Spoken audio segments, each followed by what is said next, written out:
Guard units if necessary as well. These are bold, decisive steps intended to combat the out-of-control crime conditions we've seen on D.C.'s streets for far too long, and I, for one, am deeply proud to be part of an administration that's finally coming to terms with these issues, sir. Thank you very much. Sir. Thank you. So, just to conclude, Washington, D.C. should be one of the safest, cleanest, most beautiful places anywhere in the world. It was years ago. We had one problem that was a pretty big problem. The radical left got out of control and they started trying to rip down statues. And I said, let's go pass a law real fast. We're going to do it real fast, but we were blocked by the Democrats who do not want safety. Nobody gets it. I don't get it. They don't get it because they can't get votes. I don't know how they can win an election with this, but they don't want safety. And I found an old statute, very old, early 1900s, that said if you so much as touch or even think about destroying a statue or a monument in Washington, D.C., you go to jail for 10 years with no probation, no anything. In other words, slightly different than we have today. Today we have cashless bail. There you get jailed 10 years. No curtailed sentence, 10 years. And we took it out. Nobody used it. It was never used because, it was harsh. And you remember they started to rip down the statue of Abraham Lincoln. I said, that's a tough one to rip down. He was pretty good, Pam. I think he was pretty good. When the ropes started going around Abraham Lincoln to pull him down, Andrew Jackson, others, and they were heading to the Jefferson Memorial, Thomas Jefferson. They're going to do a big number there. I said, it's time. And I signed that statute immediately. We had it updated. We made it use the same language, all passed by Congress. And I announced it's 10 years in jail, no probation, no anything, 10 years, no curtail sentence if you touch, so much as touch a statue in Washington, D.C. And it was an amazing sight, beautiful sight. Everybody just left. The ropes were hanging around Andrew Jackson, and there were 2 ropes around Abraham Lincoln. They left the rope, but everybody just left. And that was the last problem we ever had. That was the last problem that we ever had with the statues. They were going wild, and somebody came to me and said, sir, in 1910, I don't want to give you an exact because you'll say, Donald Trump gave us wrong dates around like early on. If I'm slightly off, they make you sound a little bad. So I won't put myself in that position. I won't put you in that position because I think everybody agrees with what we're doing today. But when I signed that thing, it was like a miracle. Everybody left. They were gone. They were starting to march down. They started the march toward Thomas Jefferson. And I figured he was always going to be safe. But they found something with him, and they found something with Abraham Lincoln. And even in the name George Washington in California, numerous places changed the name of George Washington High School and various other places. They took George Washington's name. This was a sick, woke culture that I think we've largely ended. And a lot of those people that were woke are now turning out to be the opposite. I won't go so far as to say MAGA. It's a very special category. But they've gotten out of that. But we have people that love this country, and they love this really beautiful capital. It is. I flew over it the other day, and I said, what a beautiful place. But if there's crime all over the streets, when you get there, it doesn't look so beautiful. But we're going to make it beautiful again. We're going to fix it with crime, and we're going to also, as we're doing that, we're going to start doing things that we know how to do, that I know how to do better than anybody, I guess, because of my experience from previous life. But not only are we stopping the crime, we're going to clean up the trash and the graffiti and the grime and the dirt and the broken marble panels and all of the things they've done to hurt this city. And we're going to restore the city back to the gleaming capital that everybody wants it to be. It's going to be something very special. All of these people are really tough. Could I shake your hand, Gaddy, please? You're going to be so important here. You're going to be that guy. I hope I don't have to fire him in 2 weeks because he's too soft. I don't think he's too soft. If I do, I will, though. Is it okay? If you're soft, weak, and pathetic, like so many people, I will fire you so fast. You're not going to have to worry about that. No, I think you're going to do a fantastic job. And everybody in this room, they may not express it, but they all want that to happen. You know, they want to be safe, and they have families too. So it's an honor to have such a large group. I've done this for years now, hard to believe. I've never seen this room so packed. In fact, I'm sure it's a violation of every fire code. But we'll let you stay anyway. You're taking a chance. And with that, we'll say, maybe if you could, oh, wow. We could be here all day long. If we could keep the first questions, perhaps, to this subject, and then we'll go on to a few others. Please. Mr. President, thank you so much. Can you talk about how personal of an issue this is? You talked about flying over the Washington Monument and seeing the pride of what D.C. is, and do you believe that the status of the city, the cleanliness, the way that crime is low, is a direct reflection on how the country is run? Yeah, I do. I think the Capitol, look, everyone comes here. They're all coming. All the leaders, they're all wanting to come. And I say it, I've said it again, but I'm really just quoting other leaders from NATO, from the Middle East, King of Saudi Arabia, Qatar, UAE. I was over there. We brought back $5.1 trillion of investment into our country. But a month and a half ago, I was at NATO. We had a great thing. They agreed to put up 5% instead of 2%. 2% they didn't pay, 5% is already paid. We had a great meeting, and they all said the same thing. They said our country was dead. They thought our country was gone. 1 year ago, they said your country was dead. And now you have the hottest country anywhere in the world. We do. We have the hottest country in the world right now. The tariffs have helped. It's given us not only the money, it's billions, trillions of dollars of money, but it gives us great power over enemies. We solved 5 wars with Pakistan and India. We just solved one. Azerbaijan and, as you know, and Armenia. War was raging for 37 years. And the 2 leaders got up and they said, we never thought this would be solved. Russia tried to solve it. They all tried to solve it. It was a very tough situation, but we got it done. And I said to the 2 men, I said, are you guys friends? And they had a hard time. You know, they've been killing each other for 37 years, right?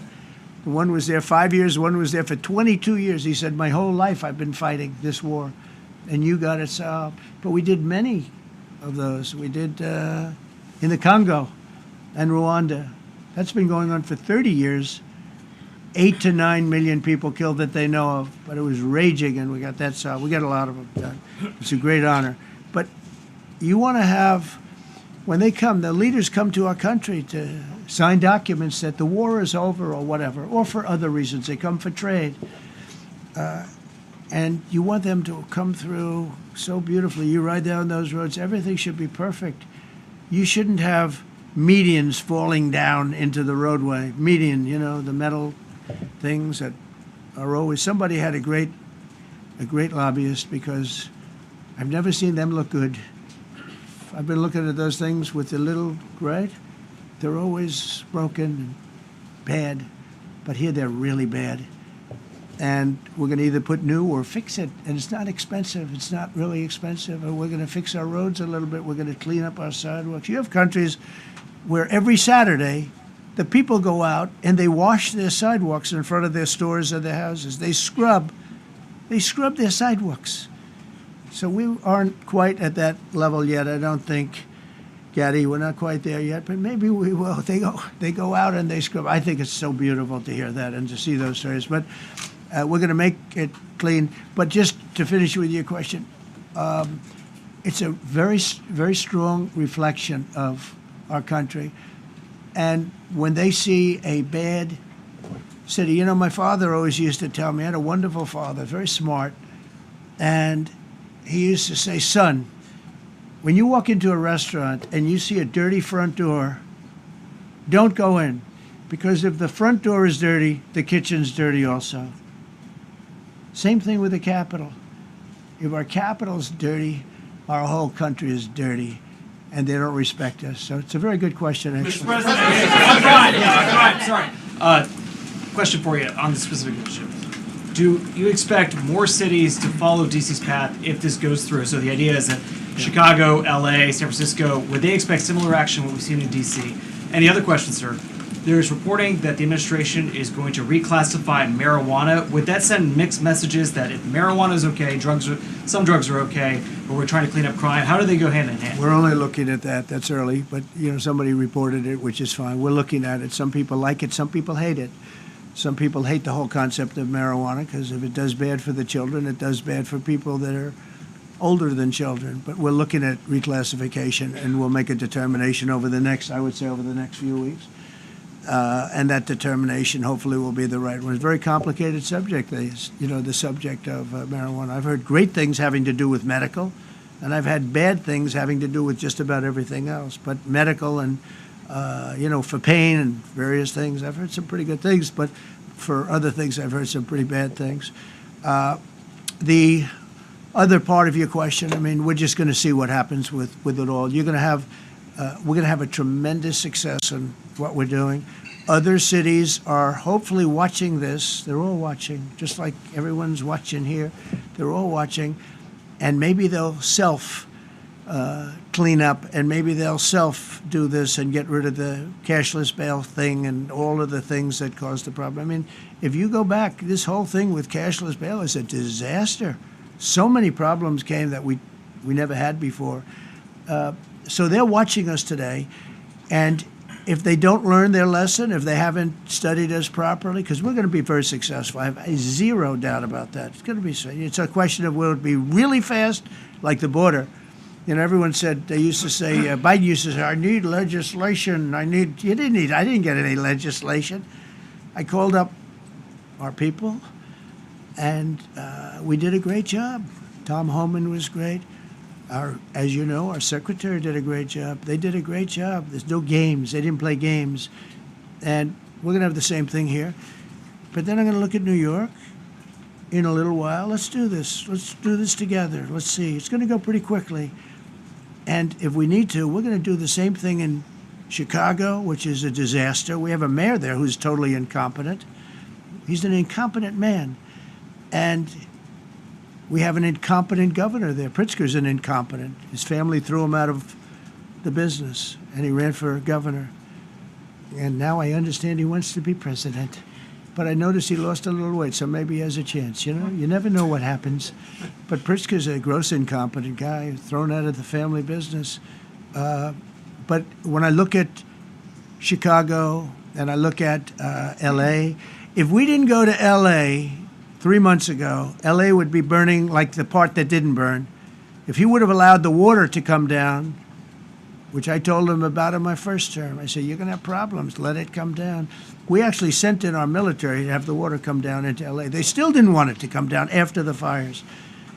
But that was it. We have it coming down. But hopefully L.A.'s watching. That mayor also. The city's burning. They lost like 25,000 homes. I went there the day after the fire. You were there. And I saw people standing in front of a burned down home. Their homes were incinerated. They weren't like, even the steel was literally, it was all warped and literally disintegrated because of the winds and the flame and the whole thing, like a blowtorch. They were standing on this beautiful day, maybe a couple of days after. We gave it a little time because what they had suffered. Almost 25,000 homes. And you see what's happening now. They didn't give their permits. I went to a town hall meeting. I said, we're going to get you the federal permits, which are much harder. Almost immediately. Lee Zeldin is a star. He did an incredible job. They have all their federal permits. They don't have their city permits. And the mayor said to me, we think we could have them in 2 years. I was walking down the street, and I met with firemen and police. And I was saying hello to many people that were standing in front of their homes with yellow tape. You can't go in. You can't go onto the lot. And those people wanted to start rebuilding their homes then and there. And the mayor said, we should be able to get them the permits within 2 years. I said, that's a shame. 2 years? Are you kidding? I'm going to get them the federal permit like almost immediately, 2 years. And she drew it back, well, maybe 1 year. The place was booing her out of the place. They don't have their permits to build their homes. And now they're talking about putting, this is among the most beautiful areas in the country. Now they're talking about putting low-income housing there. Can you believe this? I love low-income housing. I made money with low-income housing. I built low-income housing. I know more about low-income housing and luxury housing. I know about everything real estate. They want to replace some of those homes with low-income housing. They haven't gotten their permits yet. We've gotten all the federal permits, which are much tougher to get, and it was done almost immediately through Lee Zeldin and Federal Environmental. And I watched the other day, those people are angry. And now, they had they loved that area. They loved the whole big area, different places, but they loved it. It was all luxury stuff and beautiful stuff, and some wasn't that luxury, but the level of love for that neighborhood, their neighborhoods, was incredible. And you know what? I watch people on television, they want to go, they want to leave. They've lost their spirit, they've lost their heart, because the mayor's incompetent, and Gavin Newsom is incompetent. Got a good line of bullshit, but that's about it. He's incompetent. And you have Los Angeles is, it's amazing. I called, the first thing I did, I got the Olympics to go there. I was the one that got it. And by a rare thing that happened, I'll be the president. I was very upset because I got the Olympics there, and I said I won't be president when it comes, but bad things happened, and illegal things happened, really illegal things happened. Now it turns out one good thing was I'm going to be the president for the Olympics for 2050, for 250, which is going to be fantastic, and also for the World Cup. So we have a lot of good things, and I hope 250 is going to be, the 250th anniversary is going to be the best. But when I looked at those people, and I saw last night on television that they still don't have their permits, it's a disgrace what's happened in Los Angeles. Yeah, thank you. The China tariff deadline is tonight. Do you plan to extend that? We'll see what happens. China's been, we've been dealing very nicely with China, as you probably have heard.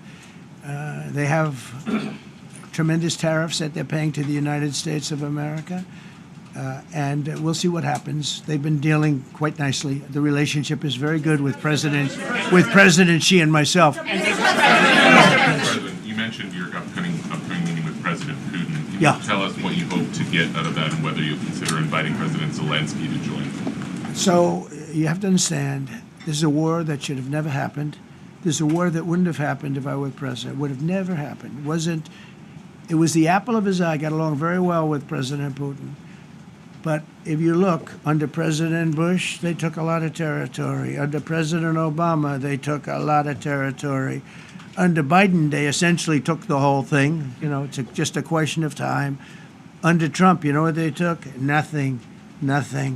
I was the one that said, you can't build your pipeline. That was half built. I came in, I stopped the pipeline. It's called Nord Stream 2. Nobody knows that, Nobody ever heard of Nord Stream 2. You might have not even heard it. Biggest pipeline in the world. I stopped it. I was not a friend of Russia, but I got along well with Putin. It's always good to get along with other countries if possible, but that doesn't mean you roll over like Biden did. Biden came in and he immediately approved the pipeline. I couldn't believe it. Then they say Trump wasn't tough on Russia. I wasn't tough. I was the toughest. Putin said, if you're not tough, I would hate like hell to see you visit. I stopped the biggest economic development job, the biggest job that Russia had ever built. I stopped it. It was dead. And this low IQ president came in and he let them build the pipeline and supply oil and gas all over Europe, So this is really a feel-out meeting a little bit. And President Putin invited me to get involved. He wants to get involved. I believe he wants to get it over with. Now, I've said that a few times, and I've been disappointed because I'd have like a great call with him, and then missiles would be lobbed into Kiev or some other place, and you'd have 60 people laying on a road dying. I said, that's cold. But it's a violent war. 5,000 to 7,000 people a week are dying. And there's nobody from here. They're all Russian and Ukrainian people, and some people from the cities, much smaller number, but still, those missiles do damage and they kill a lot of people, but mostly soldiers. And they're young soldiers, although in the case of Ukraine, they're getting much older. They're drafting 60-year-olds now. it's a terrible thing to witness, and I think I have an obligation. Look, this is Joe Biden's war. This is not my war.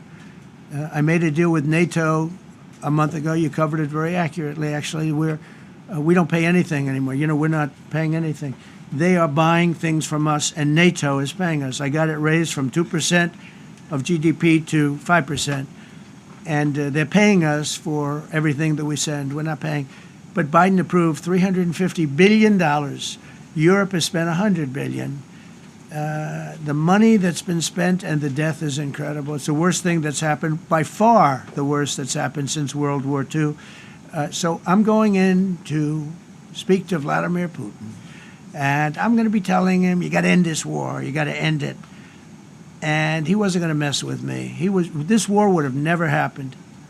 We had a discussion about it one time, and we never had that discussion again. Would have never happened.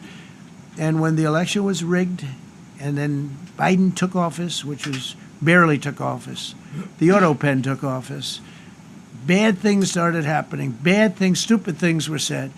And it ended up in a war.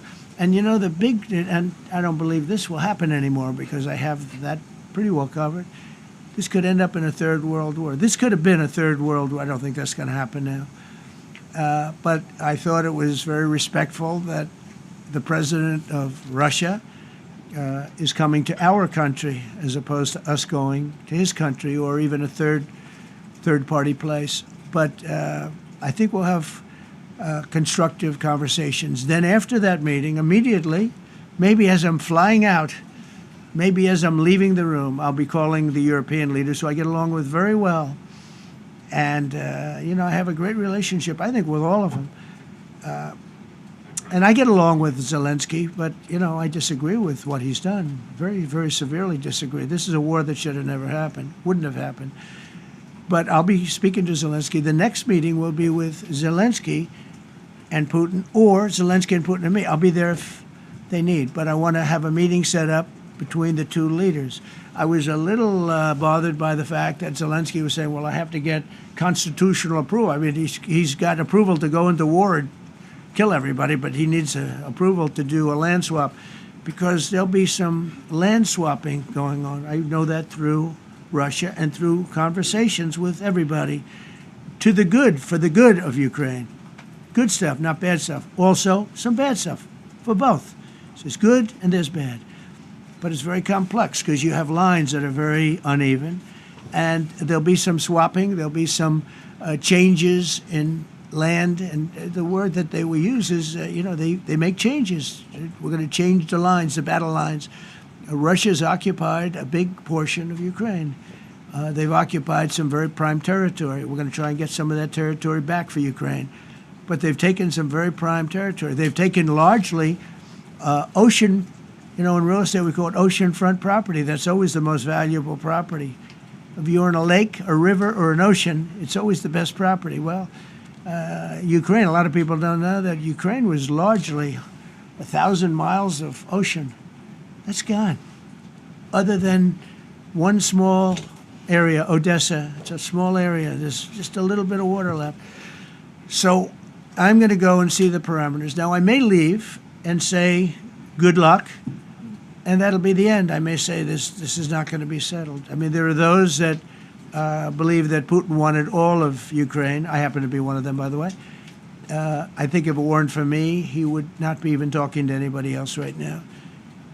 But I'm going to meet with him. We're going to see what the parameters are. I'm then going to call up President Zelensky and the European leaders right after the meeting, yeah. And I'm going to tell them what kind of a deal. I'm not going to make a deal. It's not up to me to make a deal. I think a deal should be made for both. I think Russia has to get back into building their country. It's a massive country. I think they have 11 time zones, if you can believe it. It's a massive, it's by far, from the standpoint of land, it's by far the largest.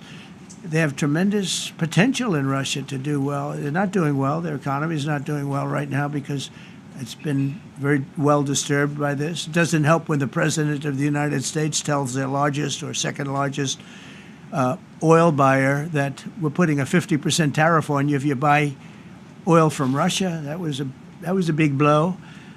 And then they say, gee, he wasn't so tough. Nobody else would have done that. And I haven't stopped there. I mean, look, I was all set to do things far bigger than that, but I got a call that they'd like to meet, and I'm going to see what they want to meet about. I'd like to see a ceasefire. I'd like to see the best deal that could be made for both parties. You know, it takes two to tango, right? So ultimately, I'll have a meeting next week. I had a great relationship with him, considering the fact that, I was not nice to him because of the pipeline. I ended the pipeline. I also gave the javelins. Do you ever hear of a javelin? Javelin is called a tank buster. They say that Obama gave them sheets and I gave them javelins. If it weren't for me, all those tanks that were destroyed at the first days of the war because the tanks got stuck in the mud, some commander made a better they would have been in Kiev in 4 hours going down the highway. But a Russian general made a brilliant decision to go through the farmland instead. And they just had torrential rains, and the rains were so bad, and it was mud, and those tanks got stuck in the mud. I don't know who that general is, but knowing Vladimir, he's probably not around any longer because all those tanks were stuck in the mud, and they went along with the javelins. I gave them the javelins. You know that, right? I gave them javelins. They gave them sheets. But I'm going to meet with President Putin, and we're going to see what he has in mind. And if it's a fair deal, I'll reveal it to the European Union leaders and to the NATO leaders and also to President Zelensky. I think out of respect, I'll call him first. And then I'll call them after. And I may say, lots of luck, keep fighting. Or I may say, we can make a deal. If not, I will tell you this. I've seen a poll coming out of Ukraine. 88% of the people would like to see a deal made. And if you go back 3 years, everybody was gung-ho for war. Everybody's gung-ho for war until you have it. It's an amazing thing. I had it with a couple of countries where I couldn't get a deal done with one particular country. And I just couldn't. The guy's great. He's a friend of mine. Great. Good leader. Tough as hell. I couldn't get the deal done. And then he went into war for a short period of time. You know where I'm talking about. First term. And it was nasty. Guys being killed all over the place. And he went through 1 week of war, and I was able to get the deal done. He said, this is nasty. Yes, please. Yeah, just to follow up on what you were saying there. First of all, Volodymyr Zelensky is not invited on Friday? He wasn't a part of it. I would say he could go, but he's gone to a lot of meetings. He's been there for 3.5 years. Nothing happened. And what is the definition? I mean, do you want somebody that's been doing this for 3.5 years?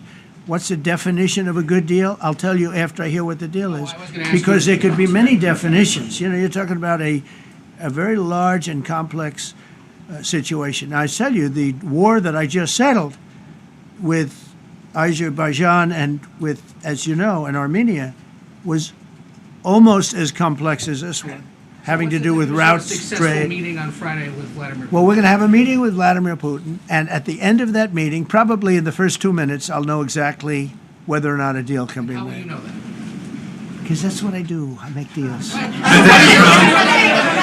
Mr. President. please, go ahead. Yeah, thank you, Mr. President. I'm going to ask you 2 questions, one about China, one about Russia, if I could. On China, your administration agreed to send the most advanced or advanced NVIDIA and AMD chips No, to obsolete. No. obsolete chip. Well, and then 15% of the You mean profits the come back. 20s? No. This is an old chip that China already has. And I deal with Jensen, who's a great guy, and NVIDIA. The chip that we're talking about, the H20, it's an old chip. China already has it in a different form, different name, but they have it. Or they have a combination of two will make up for it and even then some. Now, Jensen's a very brilliant guy, and Jensen also has a new chip, the Blackwell. Do you know what the Blackwell is? The Blackwell is super duper advanced. I wouldn't make a deal with that, although it's possible I'd make a deal, a somewhat enhanced in a negative way Blackwell. In other words, take 30% to 50% off of it. But that's the latest and the greatest in the world. Nobody has it. They won't have it for 5 years. But the H20 is obsolete. It's one of those things. But it still has a market. So I said, listen, I want 20%.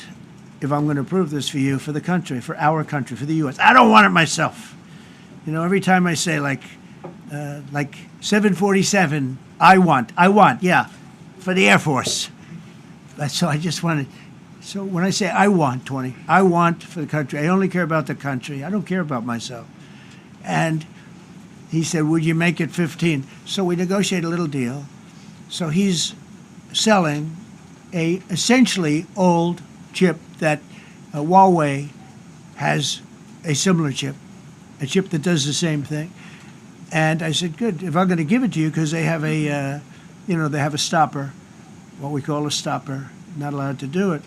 It's really known as a restrictive covenant. And I said, if I'm going to do that, I want you to pay us as a country something, because I'm giving you a release. I released them only from the H-20. Now, on the Blackwell, I think he's coming to see me again about that. But that will be a unenhanced version of the big one. Like, I don't know if you know it, we will sometimes sell fighter jets to a country, and we'll give them 20% less than we have. Do you know what I mean, right? That's the same. So on Russia, do you see a time, Mr. President, when there could be normal trade between the U.S. and Russia? Should your meeting go well, should there be peace? I do, yeah. Russia has a very valuable piece of land. If Vladimir Putin would go toward business instead of toward war, it's a warring nation. That's what they do. They fight a lot of wars. A friend of mine said Russia's tough because they just keep on fighting. They beat Hitler, so did we, and they beat Napoleon. They've been doing this for a long time. I asked a question to a very, very smart man that some people like and some people don't like. Viktor Orban, right, from Hungary, the head of Hungary, and he's in that same area and knows the two countries very well. I said, this was before Biden didn't do anything to get us out of it. He could have gotten us out of that. It would have never happened. I said, so can Russia be beaten by Ukraine? He looked at me like, what a stupid question. He said, Russia's a massive country, and they win their country and they win their life through wars. They fight wars. That's what they do. He said, China beats you with trade. Russia beats you with war. That was a very interesting statement. China's not beating us with trade, not when I'm in charge. But they were beating Biden with trade, but they never beat us with trade. Don't forget, China had to pay $400 billion worth of tariffs when I was last time. That was last time. And if we didn't have COVID, all of this stuff we would be loaded. We're finding hundreds of billions of dollars of cash is pouring into our country now because of tariffs. And all we're doing is we're doing what they do to us. It's so beautiful to see it. They found last month, as you saw, $25 billion of excess cash flow. They're saying, where did it come from? I said, I'll tell you where it came from. It came from a place called tariffs, and we're doing very well. We're really doing well. But I expect to have a meeting with Putin that I think it'll be good, but it might be bad. And I'm here for one reason, to get rid of a war that somebody else started. Should have never happened. And if I could end it, great. Complex war, a lot of bad blood, But Zelensky's been there for 3.5 years. So if you put him in a room, now I will say this, ultimately I'm going to put the two of them in a room. I'll be there or won't be there. And I think it'll get solved. Yeah, please be. Thank you, Mr. President. Excuse me, I'm going to suggest, because do you have any other questions on DC? Because I don't want them to be. Wait. These are incredible people. I don't want them to be standing up here on subjects. Does anybody have a question of them? And then you guys can leave. Okay, a question, Brian, go ahead. Thank you, Mr. President. All right. And by the way, this is only on DC, and then they're going to leave because it's unfair to have them stand up here all day long. I agree. Brian. I've got two questions for you. First, about DC. This is personal for me as well. Last year, I was robbed on the streets by one of these teenage thugs, had a gun, got away with it. Let's talk about the effort that between law enforcement, prosecutors, and judges, because it's a recycling belt. Like, these kids go, they don't fear the police. They know it. If you talk about how we've got to get these judges and put these kids behind bars, Right. adult crimes deserve adult penalties. And my second question, I'll after you answer that, please.